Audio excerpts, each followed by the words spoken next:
Et finalement, je voudrais vous parler, j'aurai l'occasion de déposer une motion aujourd'hui à l'Assemblée nationale, donc une motion pour mettre fin au bilinguisme institutionnel. Puis c'est assez simple.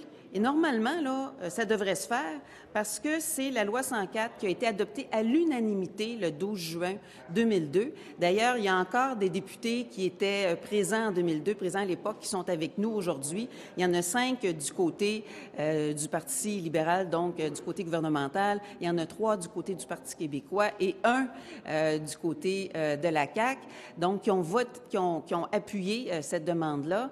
Et c'est de faire en sorte que dans la Charte de la langue française, on puisse mettre en vigueur l'article 1 de la loi 104 qui fait en sorte que les communications écrites avec les personnes morales, et je parle bien avec les personnes morales qui sont établies au Québec, se fassent uniquement dans la langue officielle. Donc, c'est tout à fait normal. Il y a une seule langue officielle au Québec, c'est le français, et c'est tout à fait normal que le gouvernement du Québec fonctionne en français avec l'ensemble des institutions, des entreprises qui sont localisées ici au Québec. En marge du 40e anniversaire de la Charte de la langue française, le gouvernement libéral a réitéré qu'il n'entendait pas donner suite à l'article de la loi 104. Article 1. Oui, c'est ça. Comment vous expliquez ce refus-là à donner suite à une loi qui a été premièrement, adoptée? c'est de renier la position de 5 de ses membres qui étaient présents et ça a été adopté à l'unanimité. Donc, ils l'ont appuyé. Fait que c'est de renier leur parole parce que je ne sais pas pourquoi, et c'est un peu un mépris envers la langue française qu'on voit du gouvernement libéral actuellement au Québec, et c'est pas normal leur position.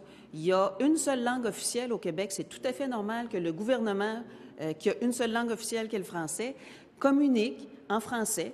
D'ailleurs, comme en Allemagne, ils communiquent en allemand, comme en Norvège, ils communiquent en norvégien avec les institutions de la Norvège, puis avec les entreprises de la Norvège.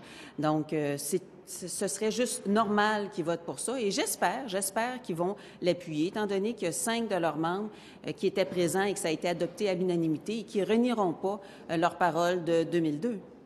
C'était Jean Charest qui était chef à l'époque, donc j'espère qu'ils renieront pas la parole du Parti libéral de 2002.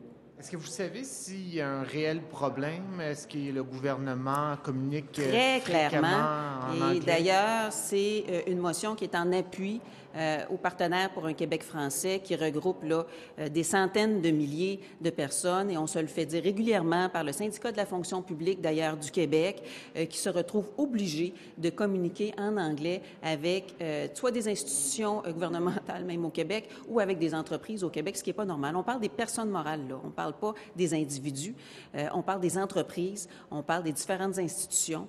Il y a une seule langue officielle au Québec, c'est le français, et actuellement, c'est très problématique.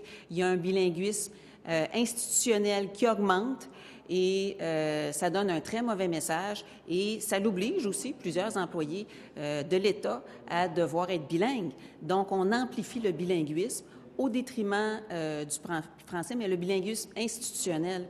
Donc, il n'y a aucune raison. Et d'ailleurs, la Société Saint-Jean-Baptiste a envoyé une mise en demeure à la mi-septembre au gouvernement de Philippe Couillard pour la mise en vigueur de cette loi-là. Donc, je pense que c'est tout à fait normal que ça se fasse. Merci. Merci.